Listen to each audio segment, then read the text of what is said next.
आप देख रहे हैं यंग बाइट्स। मैं हूं आपके साथ पूजा ठाकुर। आज मैं आपको विजयपुर के टैलेंट से मिलवाने जा रही हूं, जो रहने वाले तो विजयपुर के हैं, लेकिन के साथ आपको बता दूं कि अपनी एक्टिंग से वो एक बॉलीवुड तक पहुंच चुके हैं और हाल ही में उनकी जो है मूवी भी आने वाली है। तो आइए उनसे मिलवाते हैं, आपको उन्हीं से रूबरू करवाते हैं और जानते हैं उन्हीं के बारे में। मुकेश, आपका स्वागत है यंग बाइट्स में। Thank you so much. Mukesh, मुझे बताइए किस तरह की आपकी जर्नी रही विजयपुर से लेके बॉलीवुड मूवी तक? शुरू में मैंने स्कूल से स्टार्ट करा था, फिर उसके बाद मैंने कॉलेज में एडमिशन ली, फिर साथ में मैंने थिएटर ज्वाइन किया।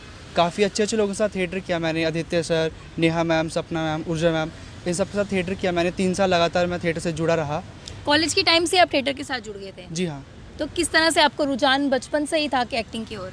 बचपन से ही था, बट बचपन में पता नहीं था कि एक्टिंग में कैसे जाना है, थिएटर कैसे करना है। जब मैं कॉलेज में आया, हमारे कॉलेज में फंक्शंस हुए, तब मुझे पता चला कि थिएटर भी है कुछ। फिर मैंने थिएटर स्टार्ट करा। फिर उसके बाद कौन कौन से मतलब की एक्टिविटीज़ में आप पार्टिसिपेट करते थे? मैंने थिएटर में काफ़ी प्ले किए, नुक्कड़ नाटक भी किए। सपना सोनी मैम के साथ मैंने काफ़ी प्ले किए, नुक्कड़ नाटक भी किए, काफ़ी प्ले नुक्कड़, तो मैंने ये सब किया। जी। तो बॉलीवुड जाने का रास्ता कैसे खुला? जैसे ही ग्रेजुएशन कंप्लीट हुई, फिर मैंने दिल्ली में एक बार ऑडिशन के लिए गया था बेसिकली। तो किसके ऑडिशंस? किसी ना ऐड वैड के चल रहे थे, तो उन्होंने मुझे बोला था कि आप एक बार हमारे ऑफिस में आ जाओ। मैं चला गया DM star India casting agency. फिर वहाँ पे मैंने इंटरव्यू के लिए बोला था कि अगर जॉब के लिए कुछ हो तो मुझे बताना। फिर उन्हें बताया, फिर मैंने जॉब करी वहाँ पे। जॉब के साथ साथ ही मैंने खुद के ऑडिशन देना भी स्टार्ट करा। तो फिर मैं ऑडिशन देता रहा और फिर बाद में मुझे एक मूवी में काम करने का मौका मिला।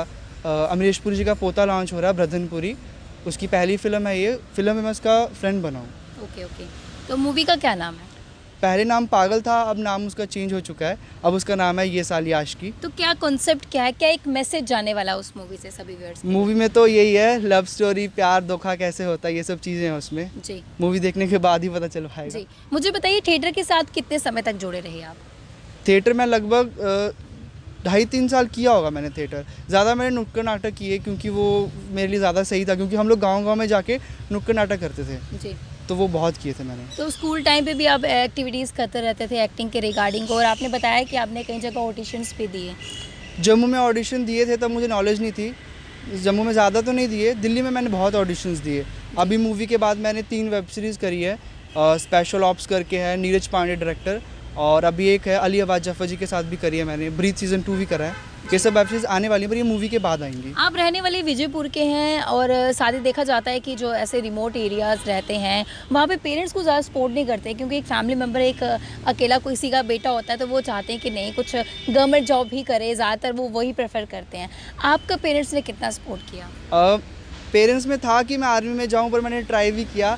फिर उनको पता चला कि मैं अभी नहीं कर पाऊंगा, मैं यही कर पाऊंगा। तो फिर उन्होंने बोला हाँ ठीक है तू कर, पर हार मत मारना। लास्ट में ये मत कहना कि मुझसे नहीं हो पाया एक्टिंग में कुछ। जी। तो कहीं ना कहीं उनका एक सपोर्ट तो था ही आपके साथ, और साथ में ये भी वो उम्मीद लगाते थी अगर किसी राह को चुना है तो उसे पूरा करना। जी हाँ। उनमें डर यही था कि अगर ये कर रहा है तो बाई चांस अगर लाइफ में ना कुछ कर पाया तो क्या होगा इसका। जी। उनमें तो पेरेंट्स में डर रहता है ना कि अगर ना कुछ बन पाया तो फिर इसका क्या होगा। तो आपके लिए कामयाबी का क्या मंत्र है? कामयाबी का मतलब अभी तो कुछ भी नहीं किया, अभी सिर्फ स्टार्ट करा है, धीरे धीरे करके करेंगे अभी। तो शुरुआत जब आपने की, कितने ऑब्स्टेकल्स आपको आए, कितने प्रॉब्लम से आपको टैकल करना पड़ा? मेरे को लगता है जैसे कि मुझे ज़्यादा प्रॉब्लम्स नहीं हुई, क्योंकि मैंने थिएटर किया। थिएटर के बाद मैंने कास्टिंग एजेंसी ज्वाइन की। वहाँ पे जब ऑडिशंस आते थे तो मैं, जब मेरी एज का, जब मैं फिट बैठता था किसी रिक्वायरमेंट में, तो मैं खुद भी अपना ऑडिशन दे देता था। उससे ये फ़ायदा हुआ कि मुझे कहीं और ऑडिशन देना ना जाना पड़ा। मेरे घर पे ही ऑडिशन होते थे, मतलब ऑफिस में ही होते थे, मैं वहीं पे देता था और वहीं पे काम मिलना शुरू हुआ। जिस तरह से बताया कि थिएटर भी आपने काफ़ी समय तक किया, और आपने कहा कि थिएटर आपने पहले का किया होता है इसलिए आपको ज़्यादा प्रॉब्लम्स नहीं आए। तो एक थिएटर कितना इंपॉर्टेंट रोल प्ले करता है एक एक्टर के लिए?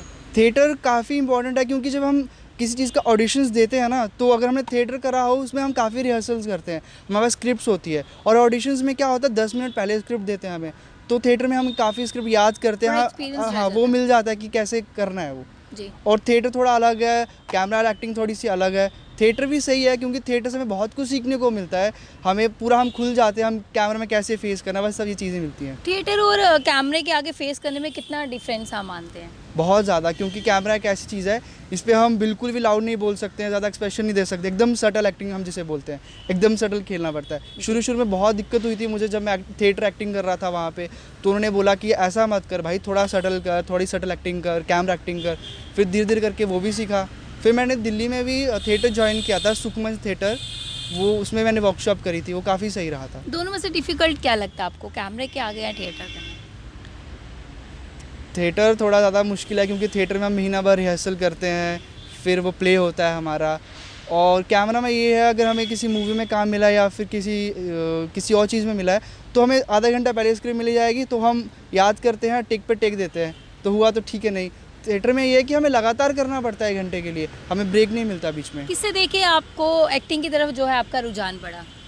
ऐसा नहीं कहूँगा कि किसी की तरफ, क्योंकि वो तो मन में ही था कि कुछ ना कुछ करना है। नहीं, हम जैसे बचपन में टीवी सीरियल्स देखते हैं या कुछ भी हाँ, देखते थे, मैं- तो कहीं ना कहीं वहाँ से देख के हमें लगता है एक टर्निंग पॉइंट आता है कि नहीं, मेरा भी एक्टिंग की तरफ रुझान है, मैं एक्टिंग कर सकता हूँ और मेरा इंटरेस्ट एक्टिंग की तरफ है। ऐसा नहीं है, क्योंकि सीन क्या है ना, घर पे भी टीवी लगा रहता था और बचपन में ही हम लोग सब देखते थे सीरियल, मूवी, ये सब चीज़ें, तो बस वहीं से रहा। फेवरेट सीरियल या कौन सा आप शो देखना ज़्यादा पसंद करते हैं? अभी तो मैं बिग बॉस देख रहा हूँ, काफ़ी जी। सही लग रहा है। तो उससे बचपन की बात करें, क्योंकि आपका रुझान जिस तरफ से बढ़ा, जब पे आपको लगा कि नहीं, मेरा ये टर्निंग पॉइंट है, मैंने इसी फील्ड मुझे बेसिकली कहूँ तो कॉलेज के बाद ही मुझे लगा कि हाँ भाई थिएटर ज्वाइन करना चाहिए, ये भी कुछ एक्टिंग होती है। बचपन में इतनी नॉलेज नहीं थी कि थिएटर क्या है, एक्टिंग क्या है, तो जब कॉलेज स्टार्ट किया तब धीरे धीरे मुझे समझने लगा कि हाँ ये सब चीज़ें होती एक्टिंग हैं। फील्ड में आने के लिए खुद को फिट रखना कितना ज़्यादा इम्पोर्टेंट? मैं बहुत मोटा था, फिल्म के दौरान उन्होंने बोला वेट कम करो, मैंने वेट भी कम करा। फिर अब कैसे वेट कम किया आपने? मैंने बहुत कम खाना खाया, डाइटिंग करी, जिम भी करी, 5-6 किलो कम किया, क्योंकि जब मैंने ऑडिशन दिया था ना मूवी का तब मैं फिट था एकदम। और मूवी का शूट स्टार्ट हुआ 3-4 महीने के बाद, और जब मेरा कॉस्ट्यूम ट्रायल हुआ मुझे कपड़े ना फिट आए जो मेरे कपड़े बने थे, फिर उन्होंने मुझे कहा कि तुम्हें वेट कम करना पड़ेगा स्क्रीन के हिसाब से। तो अभी मुझे वेट और कम करना है, नेक्स्ट कोई और प्रोजेक्ट आएगा तो उसके लिए वेट तो कम किस होना तरह की चाहिए। डाइट रहती थी आपकी? डाइट वही नॉर्मल खाना खाता हूँ और बॉयल सब्जी ज़्यादा खाता हूँ, बस ये सब चीज़ें। जी। ज़्यादा खाना नहीं खाना चाहिए वैसे। जी, आज के जो यूथ है जो फिजिकल एक्टिविटीज़ बहुत ज़्यादा कम करते हैं और फिटनेस पे कुछ तो ध्यान दे रहे हैं, लेकिन कहीं ना कहीं हम जंक फूड्स का भी ज़्यादा उपयोग करते हैं, तो क्या कहना चाहेंगे उन सभी व्यूअर्स के लिए? मैं तो ये कहूँगा खाओ, पर इतना भी ना खाओ कि पेट निकल जाए बाहर। खाना भी चाहिए क्योंकि वो भी ज़रूरी है, हफ्ते में एक बार चलेगा, बट डेली नहीं, क्योंकि फिर वो क्या है ना, नुकसान होगा हमारे लिए। आज के जितने भी यंगस्टर्स हैं उनके लिए क्या एक मैसेज देना चाहेंगे आप? मैं बस यही कहूँगा, अगर किसी को थिएटर में अगर किसी को थिएटर करना है, थिएटर के बाद किसी को एक्टिंग की फील्ड में आना है, तो वो बस अच्छे से करें, ये ना कहें कि काम मिल जाए। काम मिलना सीरियसली बहुत मुश्किल है, क्योंकि बहुत ऑडिशंस देने पड़ते हैं, तो फिर ही काम मिल पाएगा। ऐसा नहीं है कि आप जम्मू से उठ के मुंबई चले गए फिर दिल्ली चले गए ये सोच पे कि आपको काम मिल जाएगा, ऐसा नहीं है। काम पाने के लिए आपको काफ़ी ऑडिशंस देने पड़ेंगे, हर जगह जाना पड़ेगा। उससे पहले आपको अच्छी नॉलेज होनी चाहिए एक्टिंग की। तो कहीं ना कहीं मैं इस पे अपने पेशेंस लूज़ नहीं करें, हमें कोशिश करते रहनी चाहिए। हाँ, पेशेंस का बहुत इंपॉर्टेंट है, क्योंकि अगर हम कहेंगे कि मैंने 2 ऑडिशन दे दिए, 3 ऑडिशन दे दिए, तो मुझे काम नहीं मिल रहा है, तो फिर ये बहुत गलत बात होगी, क्योंकि जो भी स्टार्स हैं वो अभी तक भी ऑडिशंस देते हैं सीरियल्स के। Thank you so much Mukesh, हमारे साथ जुड़ने के लिए, आपने जो जर्नी है थोड़ी बहुत शुरू की आपने अपनी बॉलीवुड के लिए, वो शेयर करने के लिए। Thank you so much ma'am. तो ये थे हमारे साथ मुकेश, इनकी अभी जर्नी शुरू हो रही है और इनकी मूवी जो आ रही है बॉलीवुड बहुत जल्द आप लोगों को देखने को मिल जाएगी।